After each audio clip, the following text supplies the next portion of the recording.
هو انت كنت عايز ايه بالظبط؟ كنت عايز مصر تفتح المعبر بالقوة، ولا كنت عايز جيشنا يدخل حرب علشان ترضيك، ولا كنت عايز تشتم في البلد وتطلع ترند؟ الحرب وقفت والخليج سحب ايده، ولما الرئيس قال اتبرعوا لاعمار غزة قمتم تتريقوا وتقولوا هنجيب منين؟ يعني لا عايزين تحاربوا ولا عايزين تبنوا، يبقى انتوا عايزين ايه؟ تولعوا البلد. النهاردة لازم نتكلم بصراحة، اللي بيحب غزة بجد ما يشتمش في مصر.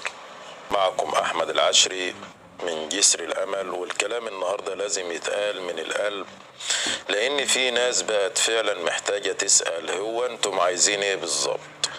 الناس اللي كانت بتعيط على غزة ليل نهار، واللي كانت طالعة تصرخ افتحوا المعبر بالقوة ويقفلوا السفارات بره، واللي كانت بتشتم في مصر وقيادات مصر ليل نهار، دلوقتي الحرب وقفت والدنيا هديت، والرئيس السيسي قال كلمة بسيطة جدا: نتبرع لإعمار غزة. المفروض الناس اللي كانت بتولع الدنيا وتقول وقتها تقول تمام يا ريس، احنا أول ناس هنساعد، لكن لا، نفس الوجوه نفس الأصوات طلعت تتريق وتقول هنجيب منين؟ كل التبرع كأن التبرع بقى جريمة، واللي بيساعد يبقى بيتشتم. يعني في الحرب عايزين دم، وفي السلم مش عايزين تبنوا. هو فين المنطق؟ هو انتم كنتم بتعيطوا علشان غزة فعلا، ولا كنتم بتدوروا على اي فرصة تهاجموا فيها بلدنا بس وخلاص؟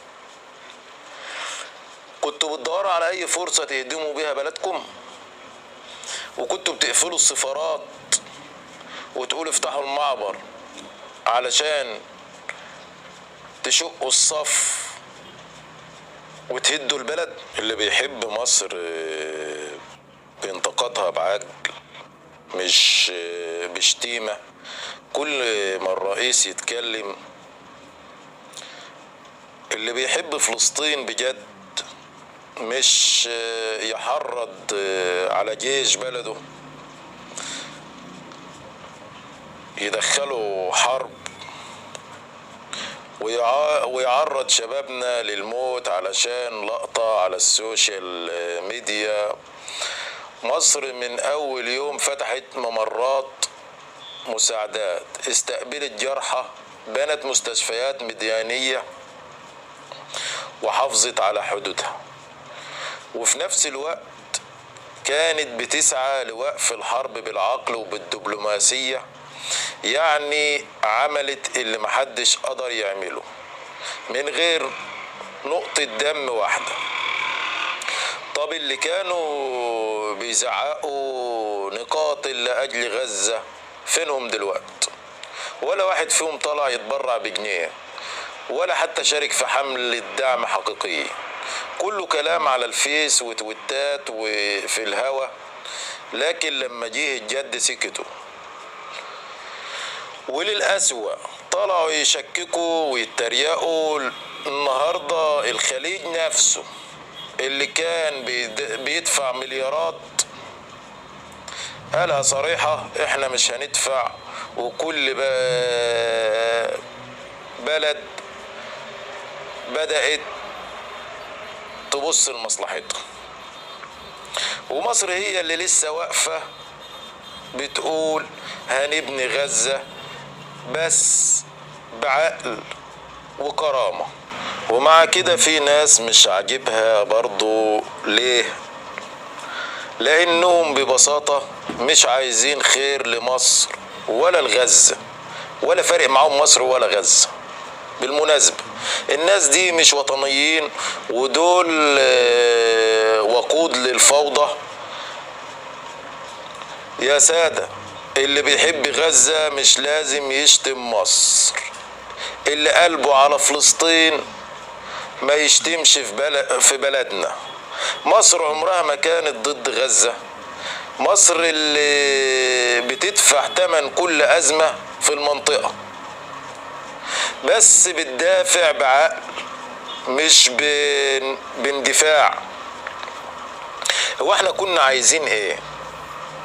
نفرح لو دخلنا حرب ونضحي بأولادنا، ولا نحزن لما نحافظ على جيشنا ودمنا، ولا نتريق لما الرئيس يقول نبني بدل ما نهدم؟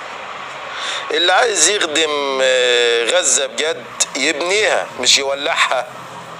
انا مش بدافع عن سلطة، انا بدافع عن وطن، عن بلد لو وقعت محدش يقوم بعدها. مصر دايما كانت جسر الامل الحقيقي، مش بالكلام، بالفعل. فاللي بيسمعني دلوقتي قبل ما تكتب او تشتم او تشارك فيديو، اسأل نفسك سؤال واحد: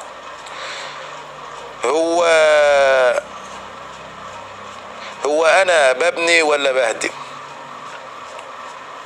بزود وعي الناس ولا بزود الفتنة؟